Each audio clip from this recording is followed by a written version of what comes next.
In this episode, we discuss AI models finally excelling at mathematics and what that means for their future. We also bring you details about a unique scam involving a fictional country called Westarctica.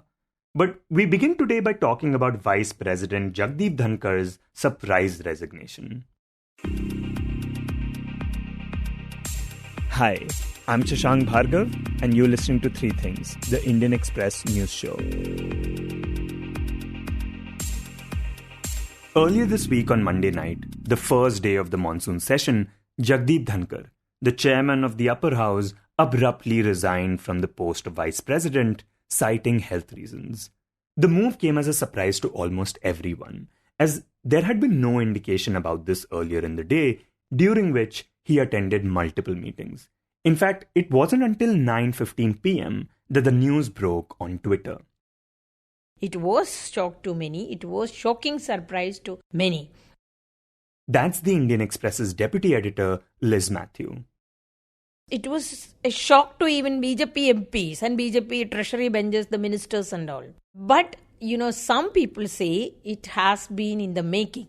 Somehow there has been some rumors that his relationship with the government has been on a rough note, for some time. One reason for the rumor was when the US Vice President JD once visited India, protocol-wise, he was supposed to host the dinner for the guests because his counterpart. Not just that he didn't host the dinner, there was not even a single meeting, scheduled for the Vice President. So this, along with the fact that he had been meeting some members of the opposition and had been sent on just a handful of bilateral trips, gave people the sense that something wasn't quite right between him and the government. Now, what Liz found out through her sources is that one thing that the government was unhappy about was his decision to accept a motion submitted by 63 Rajya Sabha opposition MPs to remove Justice Yashwant Verma, who has been under the scanner after a large amount of cash was allegedly found at his residence. Here, it was decided that there will be a consensus when it comes to the removal motion of Justice Yashwant Verma, because the government has consistently said that it is about corruption in the judiciary. So the government doesn't want to do it political, but the government wants to do it as a message, with a consensus. In fact, she says the Parliamentary Affairs Minister had been in talks with opposition leaders, and the understanding was that the issue would be handled by the House collectively, not by individual parties. Plus, the government wasn't keen on having this issue taken up in the Rajya Sabha at all. Because in the Rajya Sabha, opposition had already given a notice with 50 plus signatures for the removal of Justice Shekhar Yadav, who had allegedly made a controversial remark in a VHP meeting in UP. But the government was not in favor of removing or a motion to remove Justice Yadav. So, naturally, if the Justice Verma's removal motion, if it comes up in the Rajya Sabha, naturally there will be a discussion or the question on Justice Yadav's notice, which is already there. So the government thought that the matter involving Justice Yashwant Verma should be first taken up in the Lok Sabha, where bringing such a motion requires over 100 signatures. So, the government is asking the opposition party on Sunday evening that you please give us 45 signatures by tomorrow morning when the House meets. We'll submit the notice to the Speaker. So, when a signature collection to give a notice for a motion of removal is taking place in the lower house with the consensus or almost a consensus among the parties, at least the Congress party is with the government on that. Then another move is happening here. Okay, the opposition is collecting signatures to give a notice to remove Justice Verma in the Rajya Sabha also. She says the government either didn't realize that opposition MPs were moving the motion simultaneously in the Rajya Sabha, or they underestimated them, assuming they would not be able to pull it off. And even if they did, they likely believed Chairperson Dhankar would not accept it. Maybe this was the kind of assessment treasury benches had made. But what happened was, overnight, they had decided to give a notice a week or 2 weeks back, but the signature collection happened on Sunday, And Monday around 3 o'clock, while the other house has already given the notice to the Lok Sabha, in Rajya Sabha, opposition MPs collected 63 signatures only from the opposition. Not a single signature from any ruling party or alliance members is given to the chairman. The government expected the chairman to consult the ruling party or the government, what should I do with this notice? But then the chairman did not bother to check with them. At around after 4, the chairman comes to the house. The house was chaired by another person. So chairman comes to the house. He's announcing on the floor of the house. Once he makes any statement from that chair, it is actually recorded and it has become a ruling. He is announcing that I have received the notice. To constitute a statutory committee for removal of Justice Yashwant Verma, Judge of the High Court of Judicature at Rajasthan, at Allahabad. This has been received by me today. It is signed by more than 50 members of the Council of States.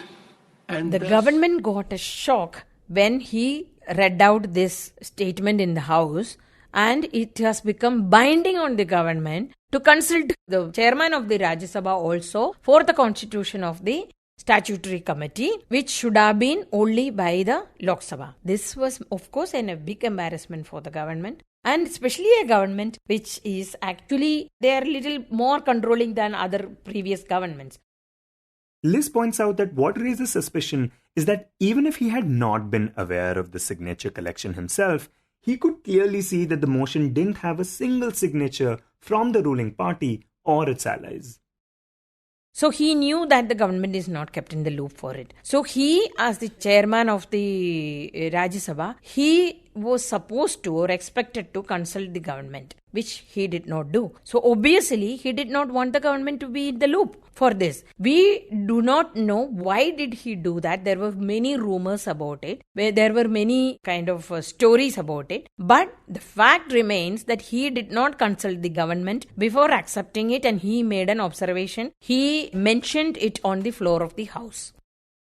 Now, looking back at his tenure as vice president, Liz says it closely followed his time as the West Bengal governor, a role in which he had several run-ins with the Trinamool Congress government. When he came in itself, he was not very, welcomed. Usually when whoever it is, whichever party the vice president comes from, the chairman comes to the house, the members welcome him. But a lot of people had reservation. Actually, to be very honest, he proved them right in many ways. He has been having a confrontational approach or confrontation with the opposition consistently. I am having mic for myself at the moment. No, I think the house is getting into disruption. Mr. Delacobrian, you are shouting at the chair. Your conduct is ugliest in the house. Next time I will show you the door. How dare you shout at the chair? और sir, मुझे माफ करिएगा, मगर आपका tone जो है is not acceptable. We are colleagues, sir. You may be sitting on the chair. And I remember when I went to school. Jayaji, take your seat. Jayaji. And his nature was such that even the treasury benches were not so happy at some of the ruling. And one most highlighted factor about his term, he had consistently criticized the judiciary. For one, he often spoke about the Supreme Court striking down the NJAC in 2015, a move that would have given the government more say in the appointment of judges. He called the court's decision a glaring instance of a severe compromise of parliamentary sovereignty and a disregard for the mandate of the people. In fact, he even criticized the landmark Kesavananda Bharati case, where the court ruled that while the parliament can amend the constitution, it cannot alter its basic structure. These were issues, I'm very sure that BJP or majority in the BJP were not in agreement with him. Many in the judiciary felt that his criticism of judiciary, actually he was echoing the Prime Minister or the party. But Liz says that this was most likely just his temperament, and that many ministers within the ruling party weren't too pleased with his statements. And also, in the last 1 year, He had criticized the government for its farmers' policy, the farm bills. He even went to the extent of raising question or attacking the government on farm policies on a public platform when the Krishi Mantri was sitting. Those kind of things were also there. And even when wrestler issue, when the government was in a fix, that time also his comments were very controversial and, had drawn criticism. Many in the government and treasury benches were not in support of it, and they felt that many things which he says is bringing damage or bringing kind of hurting the government's image. So his tenure in the Rajya Sabha as the chairman was not so pleasing for either side. Now, after his resignation, what many immediately began reading into was the government's first official response, which came a day later from Prime Minister Modi's Twitter handle. The message simply said, Shri Jagdeep Dhankhar ji has got many opportunities to serve our country in various capacities, including as the Vice-President of India. Wishing him good health. Full stop. See, he resigned citing health reasons at 9:15 p.m. on Monday. There was no reaction from government on anything, on his resignation, his health, nothing. At 12:15 the next day comes a tweet from Prime Minister. That also very scarce. Just go back to Prime Minister's previous tweets. Just go back to when 3 members were nominated to the Rajya Sabha. The way he was congratulating them, the way he was describing them. Compare it to that, many people was seen it as a curt message also. And unlike in many other instances, not many cabinet ministers or BJP leaders retweeted it. That is also noticed. That was a point of discussion or point of talks or whispers in the corridor, you can say, in Parliament, even on Wednesday. It was a talking point. So that showed not everything was good. Something was rotten. And also, if you talk to BJP leaders, none of them cite health reasons for his departure. And next we turn our attention to artificial intelligence. Now, most of us already know that large language models like ChatGPT and Gemini easily generate essays and sift through large data sets. But one area where they've struggled, just like many middle graders, is solving math problems. So large language models actually are prone to struggling with even basic logical reasoning, like whether 9.11 is bigger than 9.9. That's the Indian Express's Karan Mahadik, who covers tech for the paper. That's why these models are said to have a kind of jagged intelligence, which is a term coined by Andre Karpathy, who's an AI research scientist. He's also the founding member of OpenAI and now the founder of Eureka Labs. That's what large language models struggle with. So these models actually struggle with math problems because math problems require some kind of advanced reasoning, right? And they also require some kind of planning. And most of these math problems, they require drawing on abstractions, right? And sometimes you have to set goals, you have to set sub-goals. Sometimes you may hit a dead end and backtrack. And so you may have to try a new path. And all of this is very challenging for large language models. So for years now, researchers have been trying to fix this. They have been training AI models to solve math problems that at least some humans can handle with ease. And that effort finally paid off last week when 2 AI models developed by OpenAI and Google DeepMind won gold medals at the 2025 International Mathematical Olympiad, a prestigious competition for high school students. In this segment, we speak to Karan about the significance of this development and what it means for the future of AI. Karan, for those who might not be familiar with it, can you tell us a bit about the International Math Olympiad? So the International Math Olympiad is actually one of the oldest and most prestigious math competitions out there, right? And this competition is being held since 1959. It began in Romania, and every year since then, countries from around the world send their brightest math students. And this competition is open for pre-university students or high school students. So countries from around the world send their team to compete at this competition. And even India every year sends its own contingent to compete at this Olympiad. And the Olympiad takes place over 2 days. And there are 2 sessions. And each session requires the participant to solve 3 problems. And the duration for each session is 4.5 hours. So there are 3 problems for each session, and each of the 3 problems carry 7 points. Now, coming to like what kind of problems, they cover a wide range of topics like algebra, combinatorics, geometry, number theory, and so on. And this year's Olympiad saw about 630 students participate. It was held in Queensland, Australia, and about 67 contestants, about 11% of the people who participated, won gold medals. This is human winners, they're not AI models. And what were the kind of AIs that were taking part in this Olympiad this time? So this Olympiad, the 66th edition, I think it was, this was the first time that the IMO organizers actually worked with AI companies like Google to allow their AI models to also compete in this competition to solve these problems under the same conditions as the human participants. And this was the first. This was never done before in an official capacity. While Google was part of this inaugural cohort that was allowed to actually solve these problems, OpenAI wasn't. That's also an important distinction that we can get to later. Coming to like the AI models that these 2 major companies use, OpenAI and Google DeepMind, they use experimental AI reasoning models to compete at this year's Olympiad. And they are different in the sense that they take a problem, kind of break it down, approach it in a step-by-step kind of way, and then they arrive at the answers. And talk about how they performed. How did they compare to, the humans that were participating in this competition? Right. So I mentioned that there are a total of 6 math problems to solve, and each of the problems carries 7 points and so on. Both OpenAI and Google DeepMind's models ended up solving 5 out of 6 math problems under the same conditions as human participants. That means they did not solve one problem correctly. And they did this without any access to the internet, without any external tools and so on. So both models ended up scoring 35 out of 42 points, which was the cutoff for this year for winning a gold medal. And a lot of human winners also scored the same points, but there were also a few human participants who ended up scoring higher than 35, essentially outperforming the AI models as well. And this was the first time something like this was happening. How did the human participants react to this?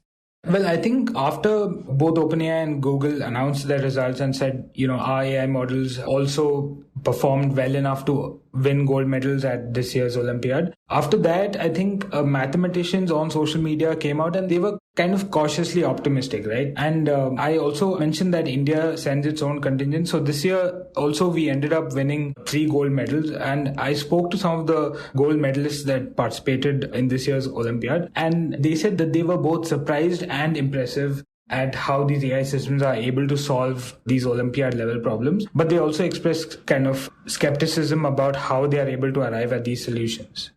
Right, because what methods these models use to solve these problems remains unclear. Now, we understand that OpenAI did not actually participate in this Olympiad. It just got its models to solve these problems. And that also gives us a sense of the competition between these 2 tech giants. Can you talk a bit about that? So this was kind of like a thing that was going on the sideline. So what happened essentially was, like I mentioned, this is the first IMO where the organizers said we will work with AI companies to let their models participate and solve these math problems. OpenAI wasn't part of that. I'm not exactly sure why. Google was. But what ended up happening was the IMO organizers had instructed these companies to let their models solve these problems. Their results would be graded by the official IMO judges. But they told the companies to publish these results a few weeks after they announced the human winners of the competition, so that not to take away the spotlight from them. But what ended up happening was on Saturday, that is July 19th, OpenAI went public with the results and it was the first to go public. Even though it wasn't part of the inaugural official cohort, OpenAI claimed that its model, which is unreleased, scored a gold medal worthy score, right? And OpenAI's results were not verified by IMO judges, which is another important thing to remember. They relied on third-party evaluators who were actually former Olympiad medalists to verify and grade their model's solutions. Then, after a few days, IMO gave the go-ahead for companies like Google to publish their results. Google waited till they got the green light from the IMO organizers to say that their reasoning model as well has also achieved a gold medal in this Olympiad. And Karan, what does this progress signal about how advanced these AI models have now become? So last year, Google DeepMind announced 2 AI tools, Alpha Proof and Alpha Geometry, had achieved an IMO score equivalent to a silver medal. But these AI tools, they were specially fine-tuned for solving these kinds of problems, in the sense that they were trained on a bunch of Olympiad problems, and probably they could memorize the patterns and they could solve this. But both the models used in this competition were general purpose AI models. And so this is being considered as a win, because these models are able to ingest natural language and just give you the exact solution to that problem. And what do researchers say about how this progress in solving these complicated math problems can be useful to them? What are its applications? I think researchers see a lot of potential here, because they want to eventually use these models to kind of tackle the unsolved research problems in areas like cryptography and space acceleration and so on. So recently, DARPA, which is the American agency, announced an initiative that it is looking to work with mathematicians and AI developers to kind of push the frontiers of mathematical AI models, right? So there is a lot of potential here in that sense. There's also a potential for these kind of AI models to be used as tools, as proof checkers for mathematicians, because apparently checking these proofs and verifying them and getting a solution, it takes a lot of time. And eventually mathematicians hope that they can rely on these AI models to do all of that for them, and their time would be free up to focus on other things. And in the end, we talk about a rather unique scam. On Monday, the Noida unit of the Uttar Pradesh Police Special Task Force arrested a 45-year-old man named Harshvardhan Jain. And here's the Indian Express's Saman Hussain telling us the reason why they did that. So basically, this person had made a whole machinery which made him look like an ambassador of a fictional nation called Westarctica. And he referred to himself as the Baron of Westarctica. And he had a whole flag that he would put on his car. Actually, multiple flags. Within Westarctica, he had a group of nations that he was serving as the ambassador for. So, yeah, he had forged seals. He had forged photographs with presidents and prime ministers. And that is how he was somehow running some sort of business of sorts. There are some shell companies that have been linked to it. But the police does not know what exactly was he trying to do with this whole setups. And wait, did he run an embassy for this fictional nation? Yeah, he had a whole embassy with flags and like 4 cars that used to stand with the blue diplomatic number plate on each one of them. And the seals and everything he had made. He had made flags that do not exist, and also names of nations that don't really exist. So he was basically using all of that setup to like tell people that maybe con people for money through that whole setup. And Saman, how much money was involved here? What did the police find at his place? So there are some over 44 lakhs in cash that was seized from his bungalow where he was running this whole setup. And apparently he had shifted to this new bungalow just a few months ago. So the lease that I saw a copy of, according to that, he started functioning out of the current bungalow where the whole raid and all took place since the 1st of February this year. Before that, he was running from his ancestral house, which is just 3-4 bungalows in the same lane away. And so the whole setup used to be there. That's what the locals in the area were telling us, that this setup has been there, just a different place this time since the last few months, but it's always been there, at least since one person was saying that it's been there since 2007. So all this while he was, running this whole setup without being caught. And what are the kind of things that, he would promise to people? Do we know? So this is something that the police, and I talked to several special task force officers who are involved in this, in unearthing this whole scam that was going on. So they've said that the purpose was clear of this whole lavish setup, that he wanted to show that he's a person of importance. But what was he exactly doing with this whole setup? Were there any transactions involved? And if they were involved, who were these transactions linked to is something that is still under investigation. But when it comes to questioning, he has claimed, according to my police sources, that he just wanted to be an ambassador.